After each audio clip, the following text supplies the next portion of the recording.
Welcome, everybody. Welcome to my two esteemed guests. It's so lovely to see you both today. So, whether you're joining live here today or anytime on the recording, we're so happy to have you. We have some really exciting things to share today and looking forward to giving you a download of this study and our interpretations and potentially some paths forward for us as leaders, as managers, as employees working uh, in the workforce anywhere today, large companies, small companies. We heard from a lot of people, over 800 in the last month and a half inside the study.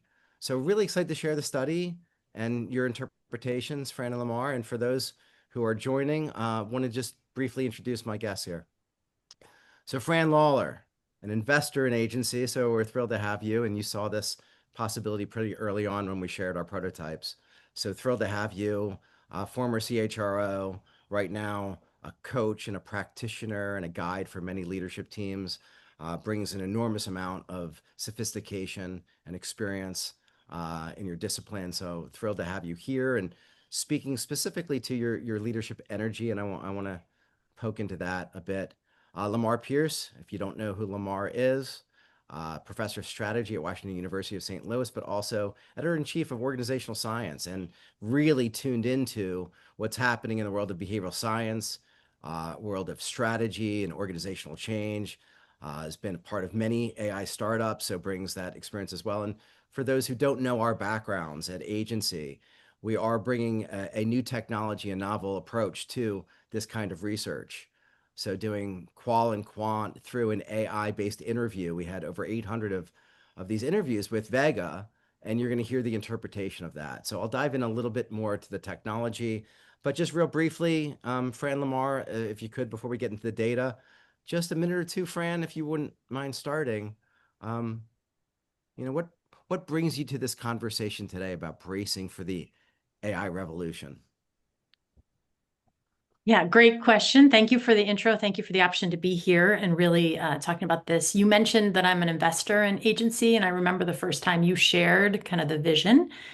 Why I'm excited about this is, my whole career has been built on pulse of the organization, right? I've been a human resources practitioner and an org performance uh, uh, leader, right? And so keeping pulse of organization is so important. And from the first moment I saw what you were doing with Agency 150 and really that vision, I just wanted to participate because this is just so, so powerful. So that's what brings me here and how excited I am for this moment. Thrilled to have you, Fran. We're going to dive in just a minute. Lamar, a little bit of background. Yeah, so I'm super excited to be here. I'm somebody who thinks a lot about firm strategy and how firms succeed. And what I particularly look at is I look at the role that humans play in that because humans are really kind of responsible for everything that goes on in organizations. And what's exciting to me about this is the rate of change that we're seeing today in organizations, and not just from technology, but from a number of different issues. And I'm excited about the potential for technologies such as AI to help us answer the questions that used to take researchers like me forever. Yeah. Yeah, it went pretty quickly for us in this research process. Mhm. But for those who are wanting the report, we're still going to labor on the report a bit further. So it's going to be downloadable. If you signed up for the webinar, you will have access to the report. But we're laboring on these additional interviews and the interpretations and the next steps for y'all. So thank you both for joining. We're going to get into some action, but let's just get into the data. I'm going to share the deck now, and it's about five after, and I'm going to take about 15 minutes to walk you through this. So I'm going to try to take my time so that everybody can understand it, but at the same time, this is an abbreviated version. We're over 60 slides in the report. There's a 30-slide highlight reel, if you will. So we didn't include everything. There's some things that I'm going to speak to that are not in the deck, but I thought might be important for the conversation. And again, if you've signed up and you're going to receive the report, you'll hear a lot more about some of this additional data coming soon. So as we dive in, you see some people here, but we're going to come back to them. What was this study? It was fundamentally about unrealized potential. And we had this theory, Lamar and I talked about this a few months ago, um, that because there's a changing set of expectations, and that's been going on for probably a decade now, these shifting expectations between the employer and the employee, that's creating tension. And we've been watching that tension build for many years, certainly accelerated in the last five with COVID and a variety of geopolitical shifts and so forth. So we know that these expectations and the meaning of work is vastly different and creating some tension. At the same time, we're watching probably the greatest technological innovation and shift to the workforce, certainly in my lifetime, arguably, throughout history. This is an evolution of what is demanded from leadership and management in a different way. And I want to hear your takes on that because we've been hearing different perspectives on that topic. But we listened to about 728 people. I did pull at 640 or 670, I think, and we had another 50 flow in here in the last couple of weeks. And we used AI, as I said, in the interviewing itself. So if you didn't do the interview and you're just watching, we trained Vega as a behavioral interviewer to be able to ask primary questions, secondary and tertiary probes, reflect things back, use appreciative inquiry, making a user or participant feel good about what they said or even understand it more by providing a reflective mirror and metaphor and story. And we've grabbed all kinds of narrative out of this. It was about an 80% qual study, about 20% quant. So we had an enormous volume of narrative material to work with. And we used AI again in the analysis, as well as a small team of us diving through this and asking Vega, our AI, some really hard questions, which has been super rich. And then we're starting this step 3 here, a global discussion about the implications with some thought leaders. So here are the questions we asked on the right-hand side.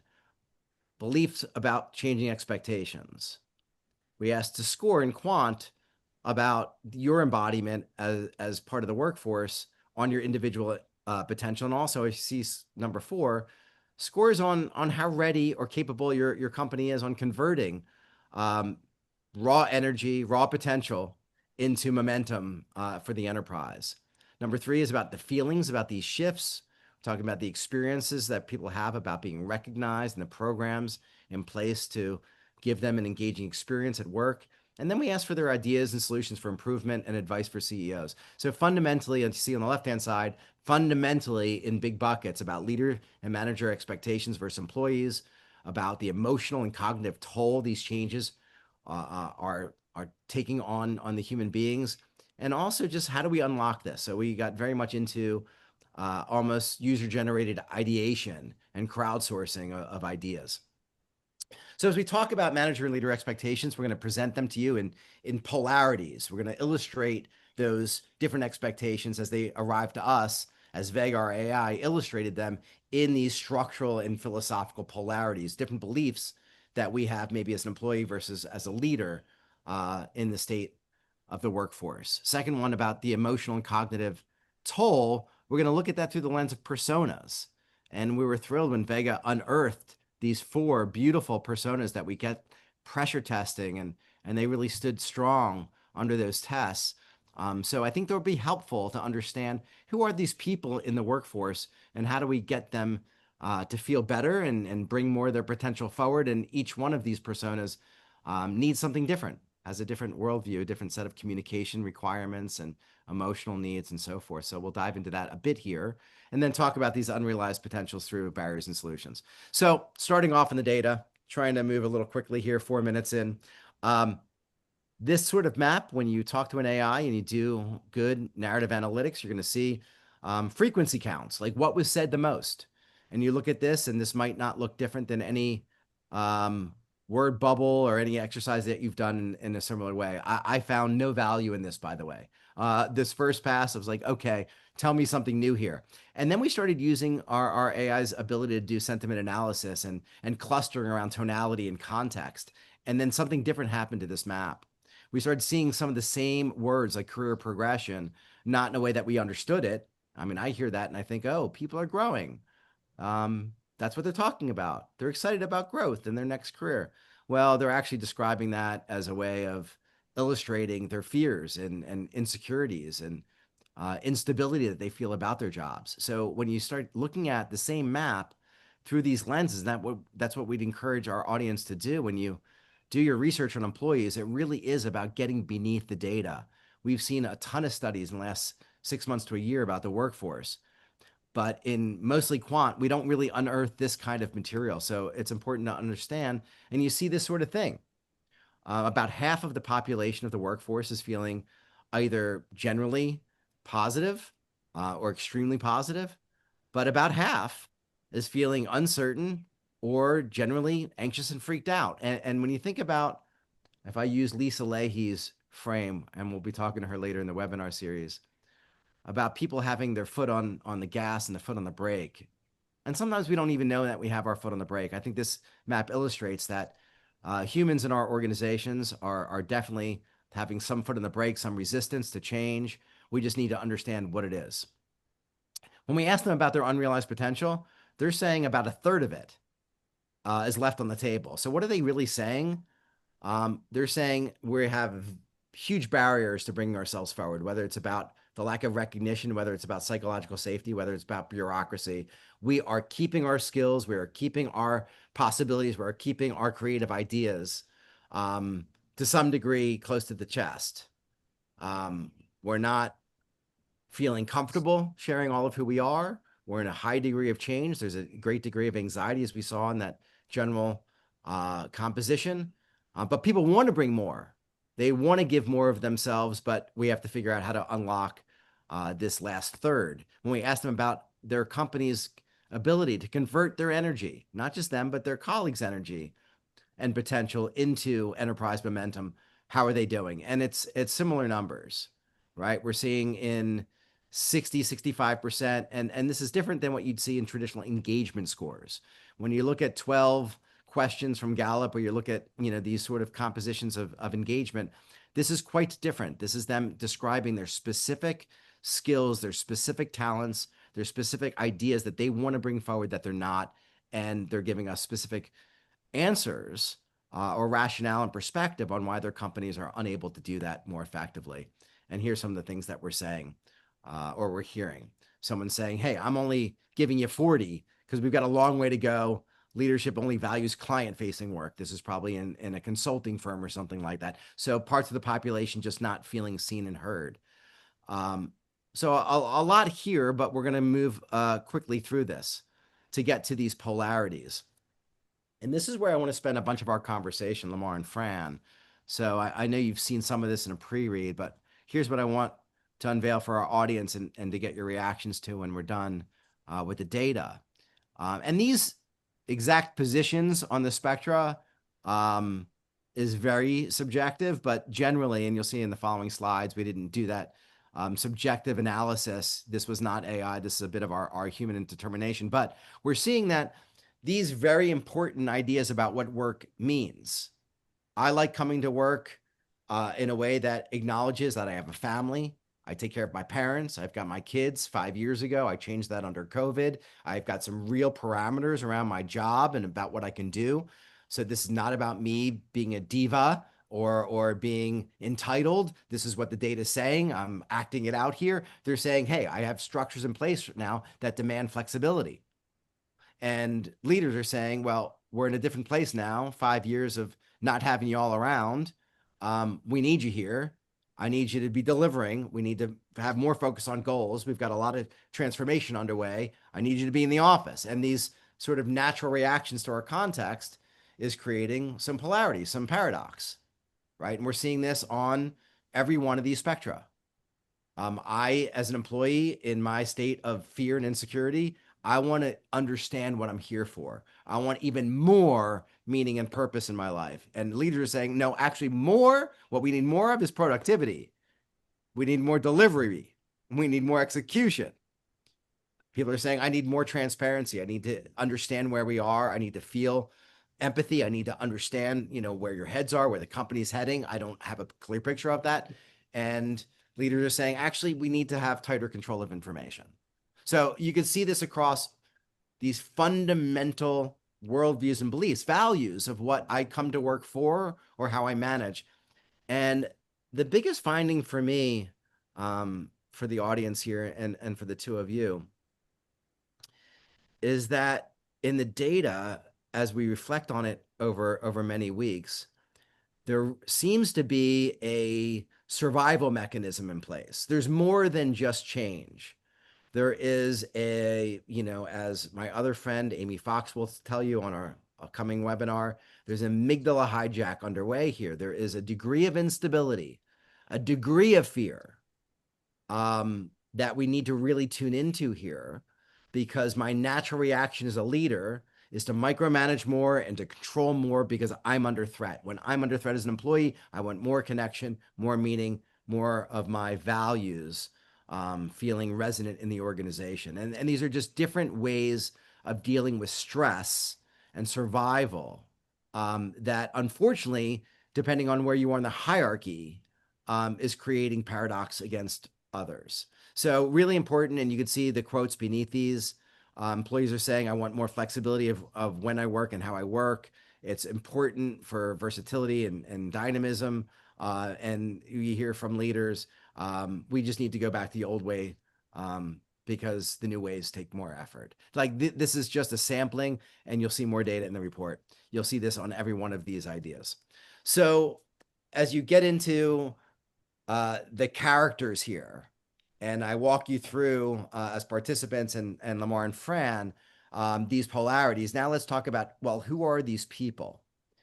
And when we first saw this, where I am on, okay, we're doing okay. When I first saw this, I found it really fascinating. The names themselves and the descriptions that the AI gave to them, and through pretty significant cluster analysis, and we dove into the methodology in which our AI is trained, in which LLMs are trained, and it's quite sophisticated to come up with these. But basically, 4 different personalities or archetypes that encompass the totality of this data. So almost all, other than about 10 to 15%, fall into one of these 4 categories. So we have the anxious builder, those who are doing what they're told. They're executing on that AI journey. They're executing on the strategic pathway, but in some ways they feel like they're building their own prisons. They don't know where it's all heading, and they just do it because they're told to do it, and they believe something's there, but they don't know what it is. The disengaged traditionalist, this is somebody who might be a little bit further along in their career, who may not want to change, or the level of transformation that's in front of them feels daunting, and they can just kind of put their blinders on and just stay focused on the things that they're doing. Working around clockwise, the overworked pragmatist didn't have as much of an age range or generational push on this one, but it really is somebody who isn't changing as much or as fast as we'd like because they don't see the reason why. They just need to get their work done. And the level of work is so intense that the idea of learning something new and adapting to transformation, this is just more than they can handle, or more than they're interested to incorporate into their logic in their day-to-day. And then finally, the purpose-driven striver, possibly the most positive of the 4. And when I say positive, they all have positive and negative, or they all have things that are moving forward and holding them back. But this one is driven. They are somebody that is inspired. They are ready to go. They have more energy than the other personas when it comes to the future. But they need meaning. They feed off meaning. They feed off a purpose. And when they're not getting that, they're not as energized. And you can see this. I'll let everybody just take 30 seconds on each screen to read a little bit about these folks. Overwhelmed by the sheer level or volume of information. This one describes the emotional state and the needs. I'll let everybody take a quick gander on that without reading out everything about the slides. And then here's a bit about their voice. There's more confusion and trepidation of what jobs will look like and whether there'll be enough well-paid jobs. And again, they're the ones building. They're the ones doing it. As you listen to the voice of the other personas, they have more fear and more anxiety.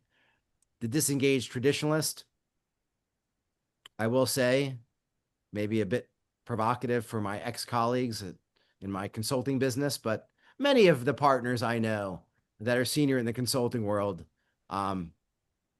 feel a little bit like these disengaged traditionalists, as I spoke to them in a different data set.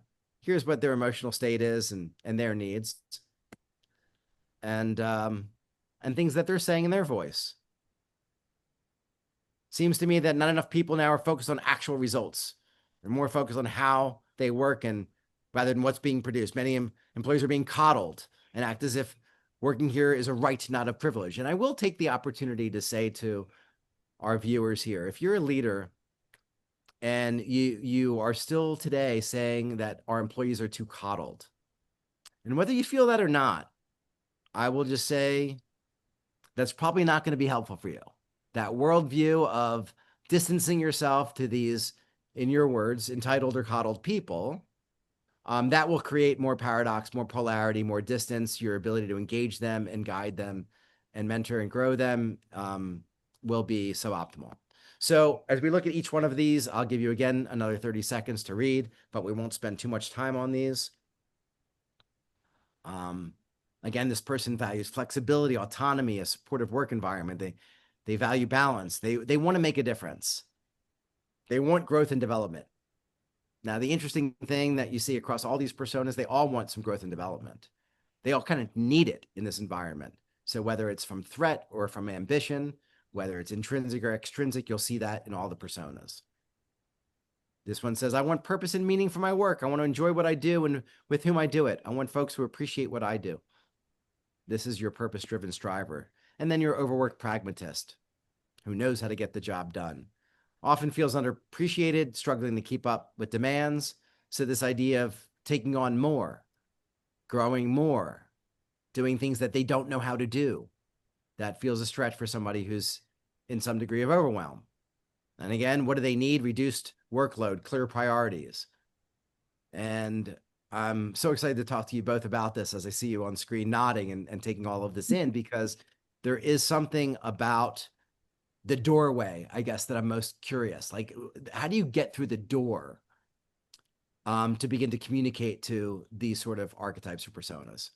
This is more about their voice. So when you see this in this emotional tensions map and you see where is this their contraction, where is their expansion, where is their disconnection, where is their presence, where are they positioned on this polarity map? And everybody needs something.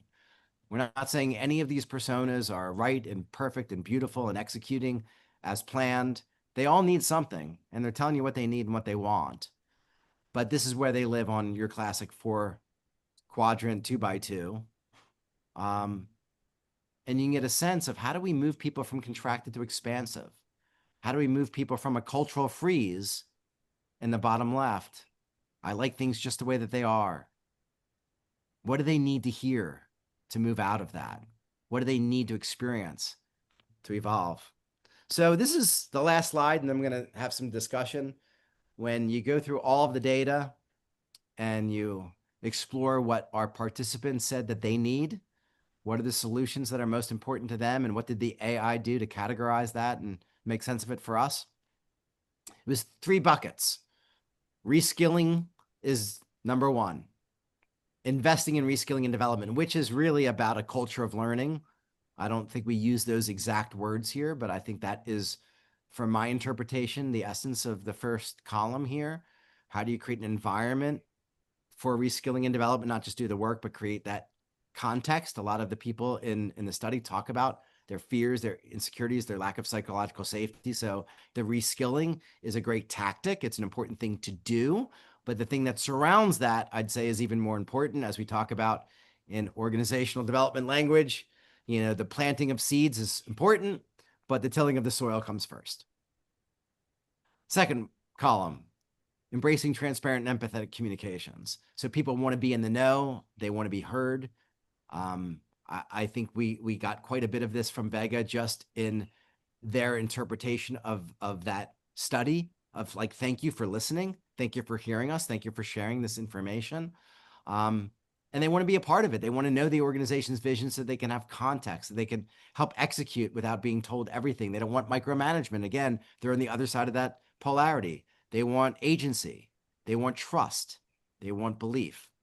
And then finally, this focusing on meaning and purpose, which, you know, those of us in the consulting world have been saying this stuff forever, but there's something a bit different now about why this is so important. And when we're so lost in the overwhelm, when we're so hijacked in our brains and when our prefrontal cortex is offline, how do we calm the system down? So I'm going to pause there with the end of my data dump, and maybe just start with you, Fran. I'm going to keep the slides up so you can steer me anywhere that you'd like. We've got about another 25 minutes, and I will invite some Vega analysis if there's anything of interest at the very end, maybe from the two of you, if there's something you want to dive into, or a participant if we have time. But I guess, Fran, if you could start us off, like maybe you can share with the participants, what lens do you bring to this conversation with your history and discipline and experience? And then what does that lens bring forward for you as a first pass of what's provocative or interesting here? Okay, great. So I would say the lens that I bring relative to, work experience in org design and development and, unleashing potential at the organizational level across a career in human resources, right? Um, the piece that's totally unsurprising is the 65%, realized potential. We know that for years. We've been measuring engagement and, you referenced a few of those, right? And we've had these things called pulse surveys, right? Which, in any HR person, even though they're getting faster, don't give real pulse because they don't give the sentiment that you shared. So the beauty of this, where you can actually get to the sentiment and the real piece, is incredibly powerful. The work I do today is exactly on that insidious nature of fear. Your slide that showed, 12% fear and anxious and some 36% uncertain, that's probably on a typical good day. That's probably operating without the component of stress that comes for most people with cortisol firing all day, every day. And so that the impact of fear and uncertainty is narrowing your view, doubling down on sort of your learned behaviors. And in this point in time, I think that that's where we could all go wrong as leaders, executive leaders of an organization, and even as employees, responding with that survival mechanism and not giving ourselves gentle pause to respond more intentionally with more creativity potentially in this moment.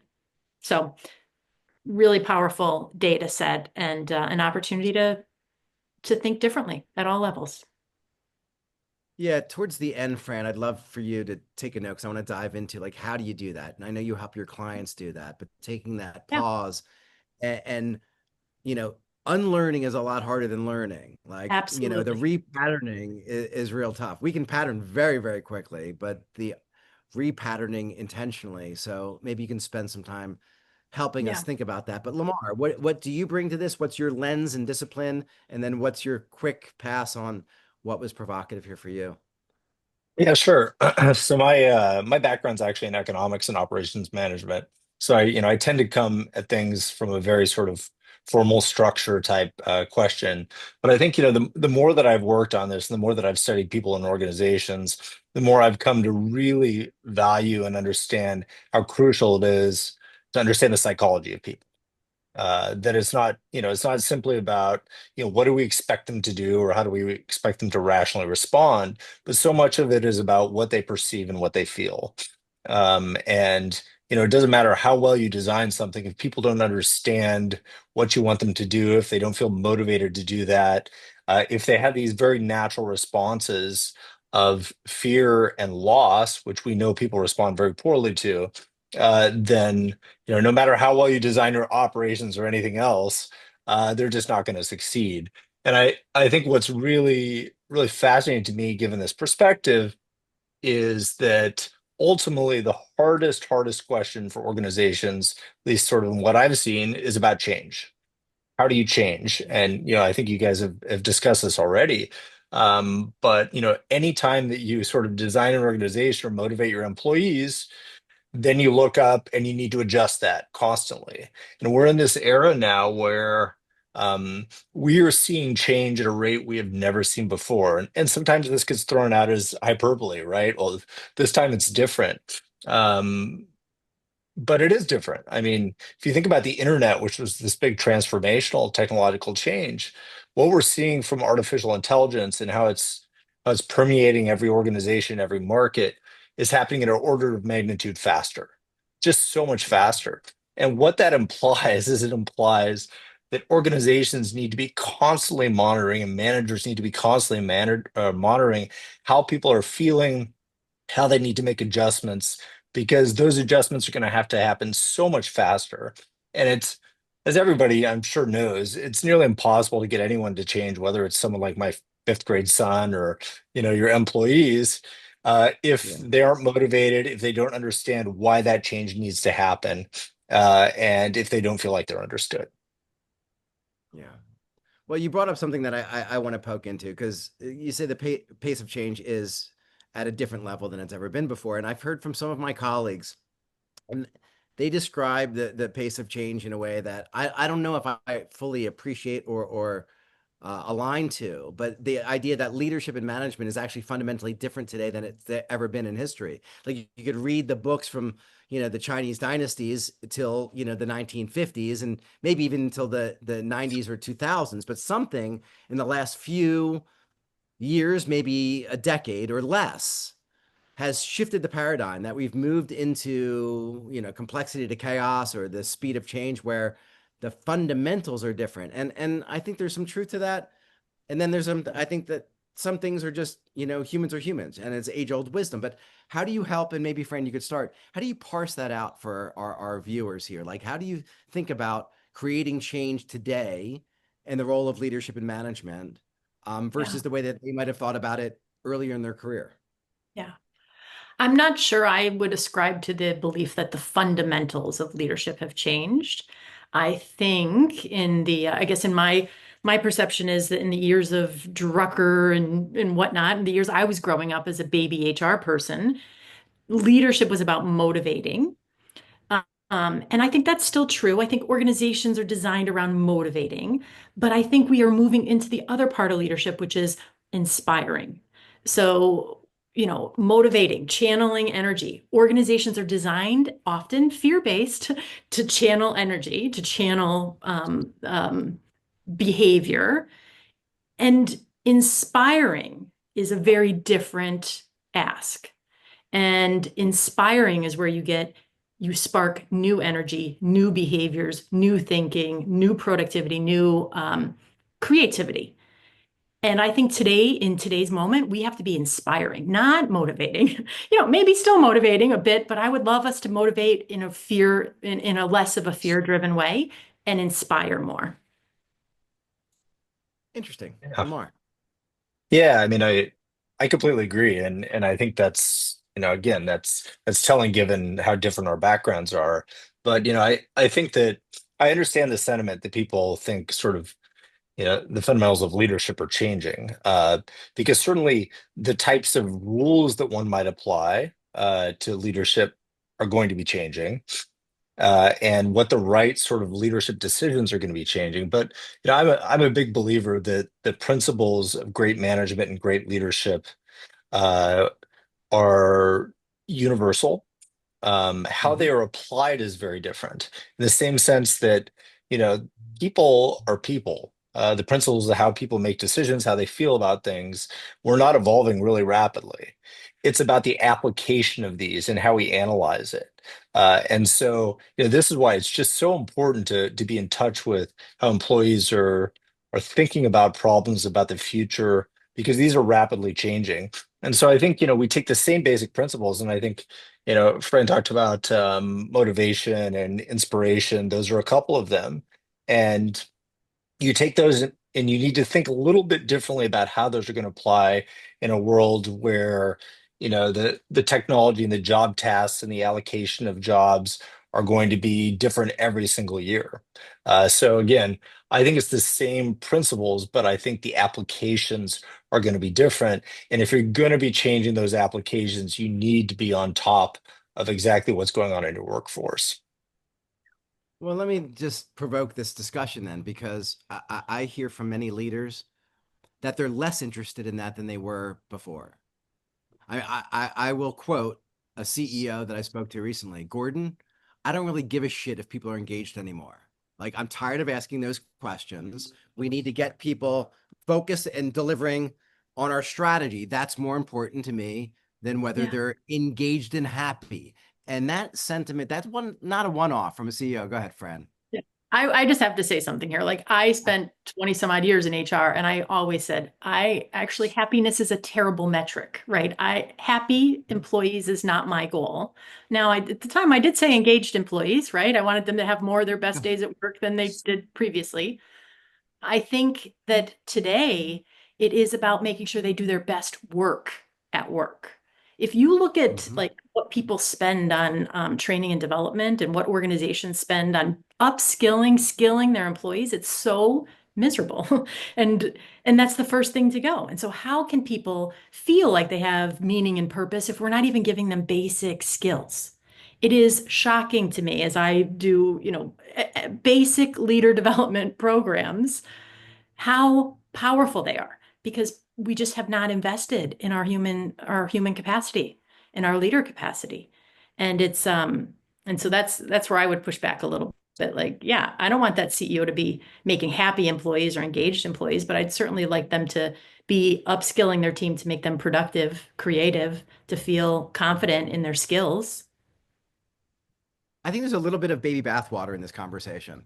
I think we're so, to your point about leaders, so reliant on our learned behaviors and our patterns Yeah. that I've now put happy, engaged, and maybe even well performing in a bucket together. Like it's like I just need to execute, and if these aren't the right people, I'll get new people in. I mean, I'm hearing a shift in leaders' perspectives about, and this is not pervasive, and I'm pointing out a handful, but I'm pointing it out because I think there is a trend that's happening here where the 5 years since COVID of dealing with hybrid and you're trying to keep people healthy and happy, it's been taxing for boards, for leadership teams, and they're over indexing that we're observing right now of I don't give a shit. Um, is causing more problems than it is, being productive. And I know that they're trying to just execute and get it done and do the right things. But I think this is an important point. Lamar, any reaction to that? Yeah, I mean, I think Fran makes a great point about happiness, right? I mean, as an economist, I naturally think about like how does this stuff translate into organizational performance or productivity? And are happier employees all else equal, more productive? They tend to be, yeah. But again, like we're not there, in an organization with leadership to, optimize human happiness. I think the difficult part of being a leader and a manager is about understanding the relationship between that in their specific organization, in their specific industry. How does that translate into organizational outcomes? And you think about this in employee productivity, but also, retention and being able to attract people. So I think that, that's a really key thing to understand. I think the other thing we also really need to be careful about is that and I ask myself this a lot, both sort of in my organizational roles, but also, in parenting, is that, am I applying the right lens to the current situation, to the employees and the workforce that we have today? Or am I trying to fit those situations in that workforce into the lens that I've developed over the last, 30 years of my career? And that's a really hard question to answer. And Mhm. sometimes the CEO is completely right. I've been part of organizations where there are clearly problems in who the people are, and they just simply aren't working hard. And I've been in other organizations where I've seen leaders, believe the problem is the organizations. It's really them. As I tell organizations when we're studying things like employee theft, I always tell them, I'm like, look, if all your employees are stealing from you, that's your fault. So I think we need to really kind of understand how we separate out those things. Again, the hard part of being a manager or a leader is understanding how to translate these into your specific organizational setting. And so that's really the challenge. What's generating this? What's the role of happiness in getting better performance? And ultimately, what decisions am I going to make about it? Awesome. So we have about 10 Yeah. minutes left. I said we would end at 10 minutes prior to top of the hour.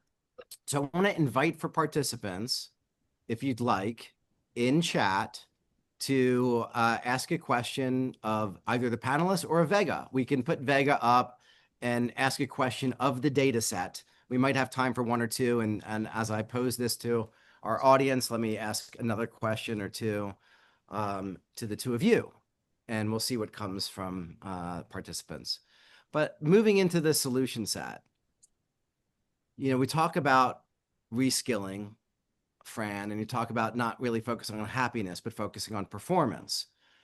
I have violent agreement with this idea. This idea that performance is actually the new engagement, this idea that it's really about people bringing their best work. And if you focus on making them better humans, more skillful, more valuable in the market, they'll be engaged. You get them to do their best work. You get the stuff out of the way that's in the way of their productivity. Yes. Right. Yeah. So when you think about that first bucket around reskilling, and a lot of what we're talking about, again, is a culture of experimentation. And if you think about your clients and what our participants might be facing in their organizations, what do we get wrong? Like, how do we do this experimentation and reskilling in a way that reflects on the hijack of our brain, reflects on the degree of instability, reflects on the degree of change that we're facing today? I would say across all three of those themes, and then I'll double down on reskilling, across all three of those themes that came out, I think we get it wrong when we take, like Lamar said, our learned belief system into the solution. We have to ask of others what they mean. What do you mean by transparency? What I mean by transparency is exactly different than what my 24-year-old or 26-year-old who are early career think about transparency. And so we have to be empathetic and we have to ask curious questions of our teammates, our employees, to get to real solutions. Relative to reskilling, um, I'm a huge fan of like not trying to fit a square peg into a round hole. I've found it doesn't work. And so again, being curious about what the unique skills are each person brings, you can create a ton of leverage just by asking people what work they're doing today they don't want to do or don't think they're good at, and moving it around the organization, not being so stuck on job descriptions, role profiles, and just being creative in that approach. So I think there's yeah, those are my thoughts on themes and reskilling. Lamar, Yeah. feeling it? Um, yeah, and I think that's really insightful, Fran. I think, I have kind of a couple of large points. One is, again, I think what Fran said, which is this idea of organizational inertia, and really being self-aware of the frames in which you're thinking about the organization and your employees, whether or not you're applying them to the right frame of what's going on now and where your organization needs to be, versus where it's been. And that's just a classic problem throughout history with organizations and their ability to change. It's hard, which is why, companies that have been very successful oftentimes just go out of business because they can't change fast enough. But I think the second thing too is that changing the mindset from thinking about what you're going to do as, this snapshot in time, saying, what do we need to be today? And shifting that to where do we need to be tomorrow? And again, I think what's really motivating that shift and why we need to change that is the fact that tomorrow is coming much faster now than it used to. And we need to anticipate what the trajectory is of technology and markets, because it's going to be changing at a much faster rate. And if we're constantly trying to solve the problem that we observe today, and it takes us 6 months to solve that, by the time we get to 6 months, we're going to have to change it again. So always be thinking about where we're going rather than where we're at. Okay. So a future orientation, an open invitation. I guess the question would be, on the cultural level, um, if we're all hijacked, and this is where I seeded it with you earlier, Fran, for you to come back to it. Where do we start? Like, what's that first deep breath or that pause that we take as leaders where I'm going on this path, or I'm seeing my employees a particular way, or I'm hearing this webinar and I'm seeing a lot of myself in this data, but I'm not sure, what to do, or for the employee who is struggling in this environment, but wanting to bring more of themselves forward. They're holding that 30% back, but what advice do we have for them to sort of start moving in the right direction? What's that first hard step to take? Yeah, I think in the work that I'm doing today, like the sense of powerlessness is what drives that deregulation, right? That fear, that anxiety, that self-doubt. Um, and when we're under stress, it's like magnified, amplified in ways that aren't always helpful. And so I would say that if I'm a leader today, I better realize that I've been talking about growth mindset for, the last 20 years since Carol Dweck wrote the book, right? 2006. But I probably never questioned my own growth mindset. And so maybe get somebody that helps me question my own learned approach, my own learned behaviors, and questions how much am I actually growth mindset versus fixed? Because I grew up fixed. That's me too. I've done a lot of work over the last 3 or 4 years just on my own mindset. I think if I'm an earlier career employee, I want to think about how do I grow power in my career? How do I grow my own skills? I'm not going to depend on my organization. I'm gonna lean into it myself. And how do I create power? And that's the work that I love doing across both of those spectrums. So those would be my sort of quick. Excellent closing points, Lamar. We have a few more minutes left. How would you counsel our participants based on the context and data? I'll try to be fast here. Well, let me frame this with a role I'm currently in. So you mentioned the editorship. What that means is that I run an organization of 400 people, and none of them are paid.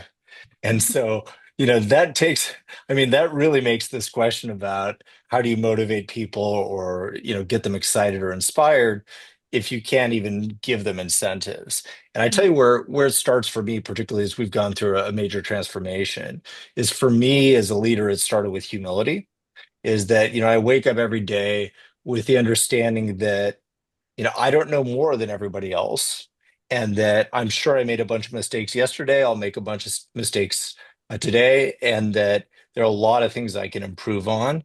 And I think, what a lot of people fail to do, as they adapt, is to start and understand the premise that, they need to change and they need to recognize that even if they're the best manager in the world, they still, maybe 30% of what they do could be dramatically improved. Yeah. Wonderful. Let me see if Vega has any closing points for us. I think she might. So I did ask her right before we started, what key takeaway would you highlight for our webinar participants? So I'll let everybody read this. Um, yeah, people want flexibility, trust, real recognition. Things are shaken up with AI. They're nervous. Um, show appreciation, listening, treat people like humans. Treat people like humans. I guess I'll close with this thought. Um, when I was talking with my AI around this data,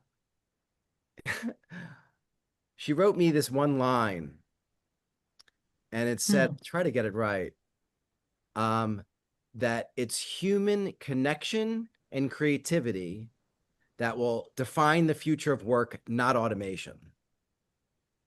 So basically, AI is saying to us, hey, humans, don't lose your essence. Don't lose the plot line here. We're a tool. It's your connection, it's your humanity, it's your creativity. That's the real work here. So if we close out with a minute left with that thought, I think the AI has a lot of wisdom to share with us. And I would just invite everybody to take that big pause and ask that question of like, how do I bring more of my own humanity forward, to not lose that in this change, to recognize that we might be anxious, to tune into your bodies, to tune into what's true for you, and start with that. Start with where it is true and authentic, and recognize we all need humanity right now. Um, so I think that's our work. Thank you for joining our webinar. We're going to have 3 more of these with some great guests. You guys were awesome. Looking forward to continuing the conversation with you all. And if anybody has questions, you know how to reach out. Check out agency150.com, and you can learn a little bit more about Vega and what we do. And We appreciate you all. Looking forward to making Thank this you. workplace healthy together. Thanks all. Thank you. Thank you.